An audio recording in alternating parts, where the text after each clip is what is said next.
Assalamualaikum warahmatullahi wabarakatuh. Selamat datang, selamat jumpa lagi Bapak dan Ibu, guru hebat, mahasiswa hebat di channel Non Safri Afdi. Kali ini kita lanjutkan cara mudah membuat PTK bagian ketiga. Pada bagian 1 dan bagian 2 kemarin kita sudah bahas teknik membuat judul PTK, kemudian latar belakang masalah PTK, dan hari ini kita lanjutkan di poin subbab kedua, 3, dan 4 di bab pendahuluan, yakni rumusan masalah, tujuan penelitian, dan manfaat penelitian. Topik ini mengapa digabungkan? Karena tidak terlalu rumit, tidak terlalu repot Bapak dan Ibu. Karena itu cukup satu bagian ini kita akan bahas langsung 3 topik.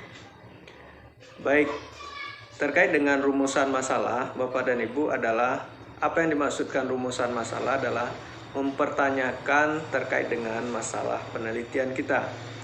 Dalam konteks penelitian tindakan kelas, rumusan masalah penelitian sesungguhnya juga mirip dengan rumusan masalah yang lain, penelitian lain. Cuman memang ada keunikan di rumusan masalah penelitian ini, orang akan mudah untuk mendetek terkait dengan jenis penelitian kita. Baik Bapak dan Ibu, penelitian tindakan kelas dalam merumuskan masalahnya ada formula yang sangat simpel, sangat sederhana untuk membuat rumusan masalah. Apa formulanya? Yakni dengan menggunakan tanda tanya apakah, kemudian tambah judul, lalu diakhiri dengan tanda tanya. Dalam konteks rumusan masalah, mungkin Bapak dan Ibu pernah juga mendengar rumusan masalah dalam bentuk kalimat pernyataan, artinya tidak ada tanda tanya. Tetapi saya lebih cenderung kepada aliran mazhab yang membuat dalam bentuk kalimat pertanyaan. Karena rasionalnya rumusan masalah itu kan mempertanyakan masalah, maka kita buat dengan kalimat pertanyaan. Nah, seperti dengan judul yang kita sudah bahas pada pertemuan 1 kemarin, bagian 1, judulnya adalah penggunaan metode number head together atau NHT untuk meningkatkan hasil belajar bangun datar siswa kelas 5 SDN 0019 semester 1 tahun pelajaran 2021-2022. Maka rumusan masalahnya Bapak dan Ibu cukup cantumkan, tambahkan apakah. Maka rumusan masalahnya adalah apakah penggunaan metode number head together atau NHT dapat meningkatkan hasil belajar bangun datar siswa kelas 5 SDN 0019 semester 1 tahun pelajaran 2021-2022. Apa yang berbeda dari judul? Yakni ketika judul penggunaan metode NHT untuk meningkatkan, maka pada rumusan masalah untuknya diganti dengan dapat. Jadi apakah penggunaan metode NHT dapat meningkatkan, itu saja. Lalu diakhiri dengan tanda tanya. Nah, selesai rumusan masalah. Jadi Bapak dan Ibu, sesungguhnya PTK itu tidaklah terlalu rumit Bapak dan Ibu. Oke, kemudian bagian kedua, yakni tujuan penelitian. Nah, tujuan penelitian juga sejalan dengan rumusan masalah penelitian. Tujuan penelitian adalah untuk mengetahui, tambah judul, dan tidak diakhiri dengan tanda tanya. Jadi rumusan masalahnya tadi, maka kita buat tujuan penelitiannya adalah untuk mengetahui penggunaan metode number head together dalam meningkatkan hasil belajar bangun datar siswa kelas 5 SDN 0019 semester 1 tahun pelajaran 2021-2022. Jadi lagi-lagi redaksinya disesuaikan tapi tidak lari dari konteks judul. Kalau rumusan masalah dapat meningkatkan, maka di tujuan penelitian dalam meningkatkan. Jadi Bapak dan Ibu bisa Ibu sesuaikan redaksinya agar nyambung kalimatnya. Nah, poin yang ketiga adalah manfaat penelitian. Jadi dalam manfaat penelitian, Bapak dan Ibu, buatlah manfaat penelitian yang relevan, yang sesuai dan tidak terlalu lebay, tidak terlalu tinggi, sehingga kontekstual manfaat PTK itu betul-betul dapat dirasakan oleh penggunanya tadi. Siapa itu yang akan kita capai dalam PTK itu? Manfaatnya untuk siapa? Yang pertama tentu untuk siswa. Jadi siswa,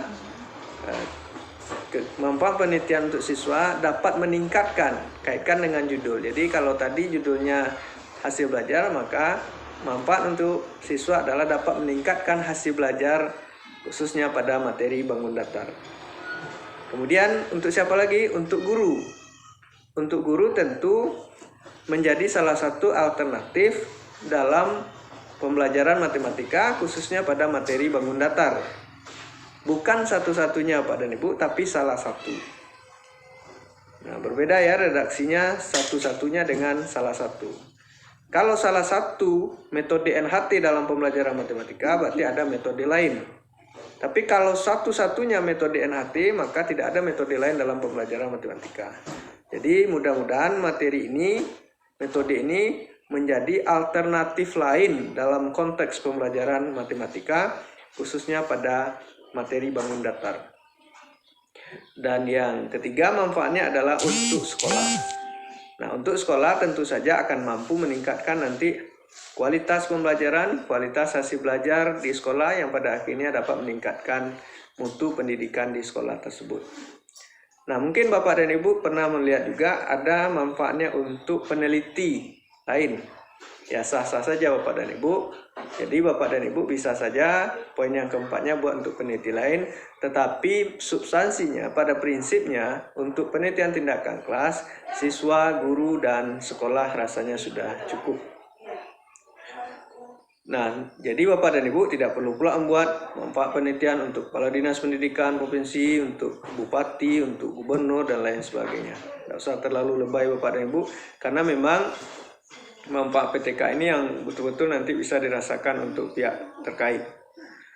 Oke Bapak dan Ibu, jadi untuk bab 1 pendahuluan sudah clear, mulai dari latar belakang masalah, rumusan masalah, tujuan penelitian, dan manfaat penelitian. Bapak dan Ibu, dalam sistematika penulisan di bab 1 bisa saja terjadi antara satu institusi dengan institusi lain berbeda. Nah, ini yang disebut dengan aturan selingkung. Bukan aturan selingkuh ya Bapak Ibu, tapi aturan selingkung, di mana instansi atau perguruan tinggi yang satu dengan yang lain itu bisa saja berbeda. Misalnya, kalau saya menyampaikan tadi cuma 4, ada 4 dalam bab 1 pendahuluan, yakni latar belakang masalah, rumusan masalah, tujuan penelitian, dan manfaat penelitian. Maka mungkin Bapak dan Ibu pernah mendengar ada lagi identifikasi masalah, ada lagi pembatasan masalah di bab 1. Kalau itu aturannya di institusinya, di lembaganya, atau di tempat Bapak dan Ibu ingin mengadakan kegiatan, misalnya dalam konteks lomba penulisan karya ilmiah untuk guru misalnya.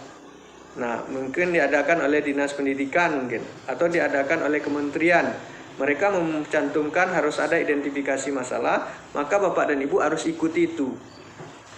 Nah, tapi kalau dalam format yang saya sampaikan 4 tadi, maka di mana identifikasi masalah?